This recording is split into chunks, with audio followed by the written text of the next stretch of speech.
Olá, meus irmãos, a paz do Senhor. Chegamos aí no último dia da semana do perdão. Como foi maravilhoso essa semana. Falamos sobre temas extraordinários, claro, com a base sobre o perdão. E hoje, como havíamos combinado, nós estaremos falando sobre quando Deus dá sentido à dor. Primeira coisa que a gente precisa entender é que a dor, ela não fazia parte do plano original, do plano inicial do Senhor. Porém, é interessante que pela sua misericórdia, o Senhor se utiliza da dor como uma matéria-prima para a materialização de um grande propósito. E nós vamos ver isso através de um personagem muito conhecido da Bíblia. Uma prova de que a dor não fazia parte do plano original do Senhor, nós vamos ver em Apocalipse capítulo 21, no versículo 4, já no finalzinho lá da Bíblia, um versículo que vai nos dar base para essa afirmação.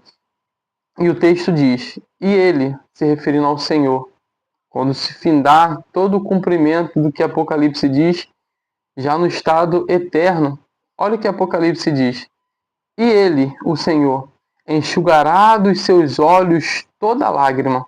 Não haverá mais morte, nem tristeza, nem choro e nem dor, pois as coisas antigas já passaram." A dor, ela veio oriunda do pecado, quando aconteceu isso lá em Gênesis. Porém, nós temos essa certeza, com base nesse texto bíblico e em tantos outros, de que a dor, ela não fazia parte do plano original do Senhor. Porém, o Senhor se utiliza dela como matéria-prima para a materialização de um grande propósito. E é interessante que o personagem que nós vamos se utilizar é José. José, ele viveu toda essa experiência e conseguiu entender o propósito, além da dor que ele passou. E tem um texto em Gênesis capítulo 37, no versículo 7 ao versículo 9, que nos diz assim: "Sonhei", José falando, "sonhei que estávamos amarrando feixes no campo, e eis que o meu feixe, se levantou e se colocou de pé, enquanto os feixes de vocês o rodeavam e se inclinavam perante o meu", falando para os seus irmãos. Então os irmãos lhe disseram: "Você pensa que vai mesmo reinar sobre nós? Pensa que realmente dominará sobre nós?" E com isso o odiavam ainda mais, por causa dos seus sonhos e das suas palavras. José teve ainda outro sonho, que ele contou aos seus irmãos, dizendo: "Sonhei também que o sol, a lua e 11 estrelas se inclinavam diante de mim." Continuando, a partir do versículo 10. Quando José contou esse sonho ao pai e aos seus irmãos, o pai o repreendeu, dizendo: "Que sonho é esse que você teve? Você está querendo dizer que eu, sua mãe e seus irmãos iremos e nos inclinaremos até o chão diante de você?" Verso 11, para nós finalizarmos. Os seus irmãos tinham inveja dele. O pai, no entanto, guardou aquilo no coração. Repare que José, ele recebe o propósito que ele vai viver, ainda que de forma um pouco não tão entendível. Ele recebe o propósito antes do cumprimento do processo que ele iria viver. Porém, isso não é algo normal, isso não acontece com todos.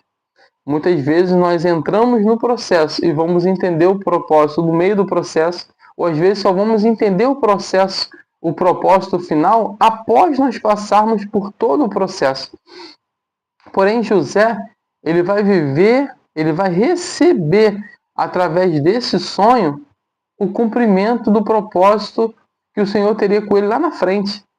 Claro, como eu disse, ainda que de uma forma não muito entendível, porém ele vai compartilhar esse sonho, que na verdade nós que hoje vemos toda a história entendemos que já era o cumprimento do que o Senhor teria com ele lá na frente. Que ele realmente iria governar, iria reinar sobre a sua família. E olha que interessante, quando focamos o olhar naqueles que nos feriram, nós vivemos ressentimentos. Nós ficamos presos no ressentimento. Mas quando focamos em Deus, nós encontramos propósito além da dor. E foi o que José fez. Nós vamos ver isso através da história da vida dele contada aqui em Gênesis. Ele vai perceber, e nós também, que as traições, a rejeição, o abandono, a calúnia que ele sofreu, tudo isso se tornou um caminho pavimentado, o conduzindo até o cumprimento do seu propósito. E que propósito era esse? Salvar muitas vidas da fome que o Egito e toda a terra passaram. E é interessante que tem alguns pontos em que nós precisamos falar sobre a vida de José. O primeiro, José ele priorizou focar no propósito. Como nós falamos em algumas outras aulas, quando a gente não perdoa, muitas das vezes a gente quer trazer tudo para o lado pessoal. Porém, quando nós olhamos e queremos entender o propósito, a gente começa a entender muitas coisas. E tem um texto muito interessante também aqui em Gênesis, capítulo 50, no versículo 20. Olha o que José vai falar. Depois daquele momento em que, de tudo que ele viveu, quando ele se reencontra com seus irmãos, porque houve fome, seus irmãos vieram até o Egito para comprar comida, e José já estava na condição de governador. Era ele que organizava as vendas dos mantimentos que ele guardou, que ele armazenou para o tempo de fome, e as pessoas dos países vinham, dos povos vizinhos, vinham até ele para poder comprar, e seus irmãos também chegaram. Depois ele se revelar para os seus irmãos, de se fazer conhecido, chega um determinado momento que ele chega para os seus irmãos e fala assim, vocês planejaram mal contra mim, mas Deus o tornou em bem, para que hoje fosse preservada a vida de muitos. Olha isso, gente. José ele decidiu em não viver preso na amargura, não viver preso no ressentimento, não planejar a vingança, muito pelo contrário. José ele compreende o propósito e ele diz, aquilo que vocês intentaram para o mal, na verdade, como funcionários para o cumprimento desse grande propósito, o Senhor ele transformou, porque o Senhor tem esse poder de transformar aquilo que deveria ser dor, ser morte, em vida, em propósito, em testemunho. Como diz o tema, quando Deus dá sentido à dor, o Senhor deu sentido a tudo aquilo que José passou. De que forma? Revelando e cumprindo o propósito na vida dele. Segundo, ele entendeu o processo como um caminho para o propósito, é o que nós falamos. Tudo aquilo que ele foi vivendo, ele foi vendido, os irmãos o odiavam, falavam ríspido com ele, aí chegaram a vender, a calúnia que ele sofreu, a prisão que ele enfrentou, os açoites, tudo aquilo. José conseguiu entender que era o caminho para ele viver um propósito.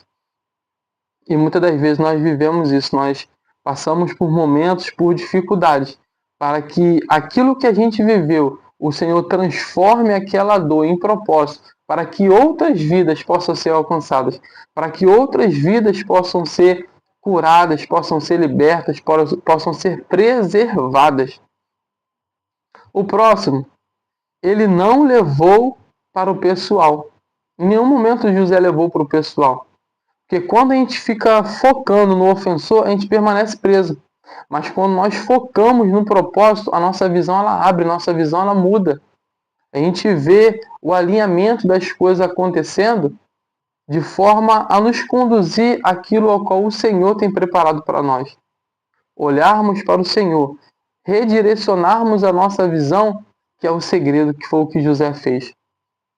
E por último, quarto, José ele revela a sua humildade, porque aquele que decide perdoar ao invés de se vingar, aquele que desmonta todo o planejamento de vingança, ainda que aparentemente fosse o seu direito, ainda que lhe fosse possível. José já era governador, ele poderia cumprir a vingança, se vingar de todos os seus irmãos, se vingar da mulher de Potifar, mas só que ele decide perdoar, e quem perdoa revela humildade.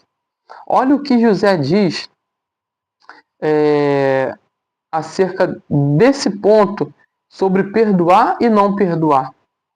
José respondeu assim, não temais. Acaso eu estou no lugar de Deus? Vós, na verdade, intentaram mal contra mim, porém Deus o tornou em bem, para fazer como vedes agora, que se conserve muita gente em vida.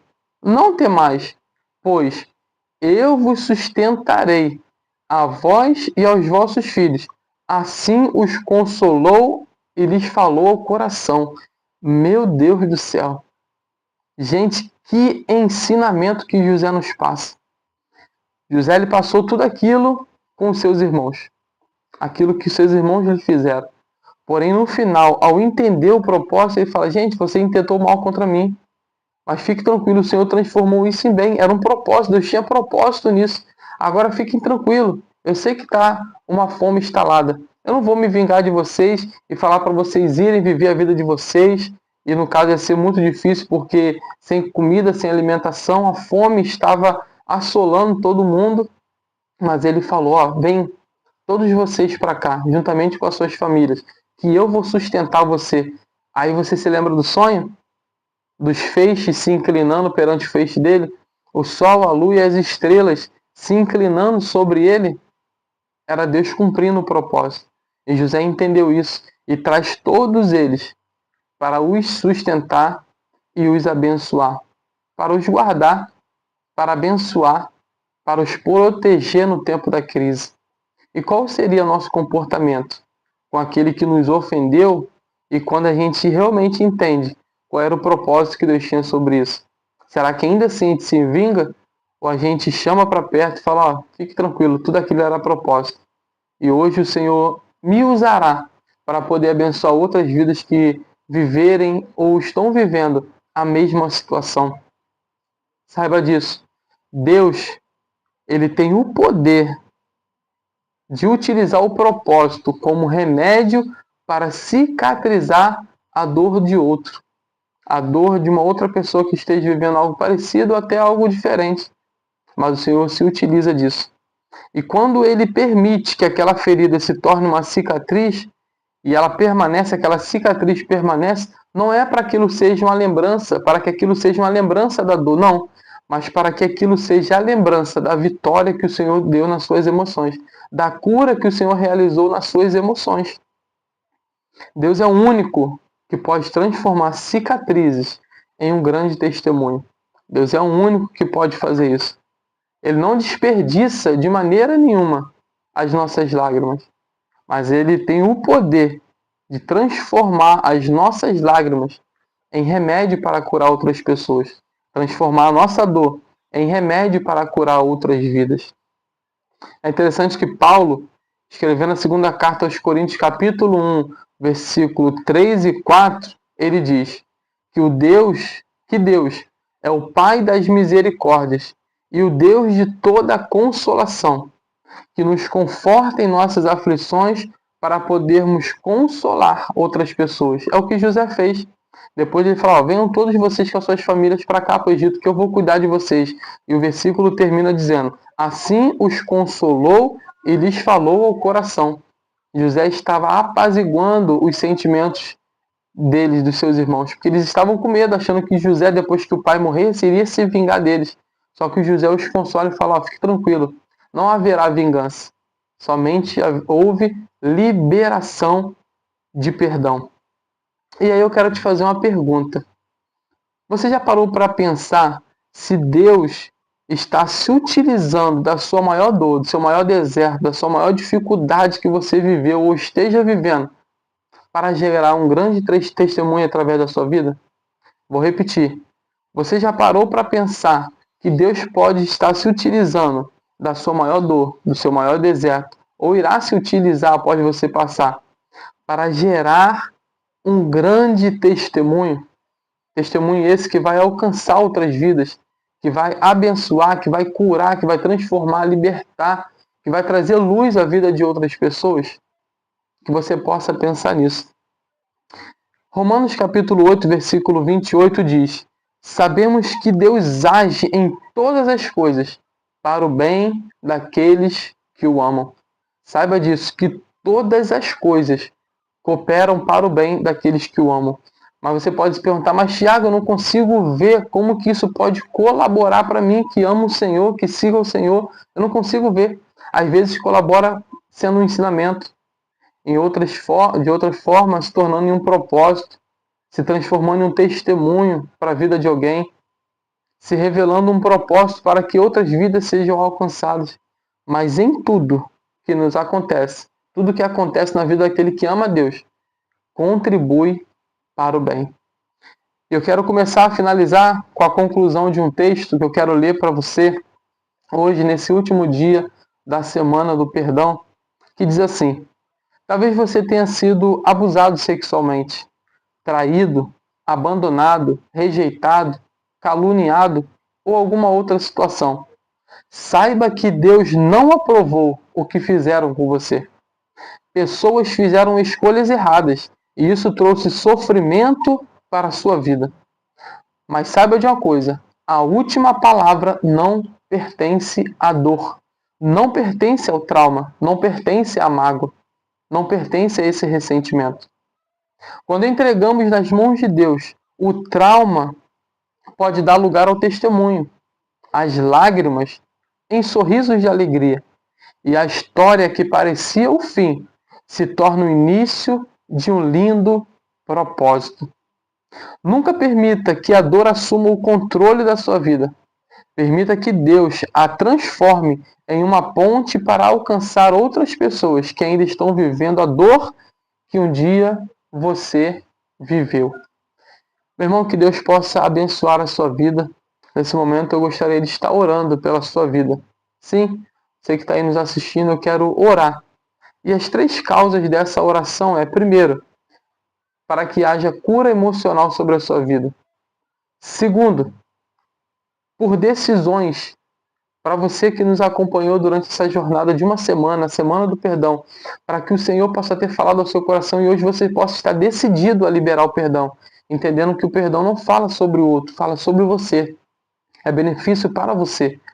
E a última causa, a terceira, é por salvação. Você que nos assistiu e entendeu que necessita se reconciliar com o Senhor, que entende que a ausência do perdão, ela emperra, ela bloqueia a nossa salvação. Eu quero fazer essa oração com você nessa noite. Você pode fechar os seus olhos. Amado Deus, nessa noite nós queremos te agradecer, Pai amado, por essa semana do perdão. Pai amado, eu tenho certeza que o Senhor tem alcançado vidas, tem abençoado vidas. Pai amado, eu quero te pedir que o Senhor possa liberar cura emocional sobre a vida de cada um, desse homem, dessa mulher, desse jovem, Senhor Deus, desse adolescente, desse adulto. Cura emocional, Senhor Deus. Também física e espiritual, porém cura emocional. Cura, Senhor Deus, na alma, libertando, Senhor Deus, de toda amargura, de todo ressentimento, todo trauma, amado, de tudo aquilo que não provém de Ti. Senhor, eu também quero te pedir pela vida desse meu irmão, dessa minha irmã, que hoje, Senhor Deus, se decide em liberar o perdão. Pai, que o Senhor possa ajudar, como nós falamos aqui em João 15:5, o Senhor diz que sem o Senhor nada podemos fazer. Que o Senhor possa armar esse encontro, ou talvez seja por uma ligação, Pai amado, por uma mensagem, não sei como será, mas que essa pessoa possa encontrar uma estratégia em Ti, para poder liberar o perdão e ver os frutos dessa semeadura chegarem na sua vida. A paz retornar, a tranquilidade, um bom sono, a saúde, Senhor Deus, em nome de Jesus. Eu também quero te pedir por esse, Senhor Deus, que nesse momento, Pai amado, confessam o Senhor como Salvador, estão retornando para o seu caminho. Pai amado, que o Senhor possa ajudá-los, Senhor Deus. Que eles possam ter força para buscar um lar espiritual, buscarem um pastoreio saudável que se baseia na Tua palavra para conduzir o seu rebanho. Pai amado, serem cuidados, Pai amado, serem discipulados, Senhor Deus, para viverem uma história linda com o Senhor e serem um canal de bênção para outras vidas. Pai amado, nós entregamos todos em Tuas mãos e sob os Seus cuidados, em nome de Jesus. Amém. Queridos, que você possa ficar com Deus. Muito obrigado pela sua companhia, você que tem aí assistido. Muitas outras pessoas estarão acompanhando, mas eu tenho certeza que grandes coisas o Senhor fará. Que Deus te abençoe, em nome de Jesus.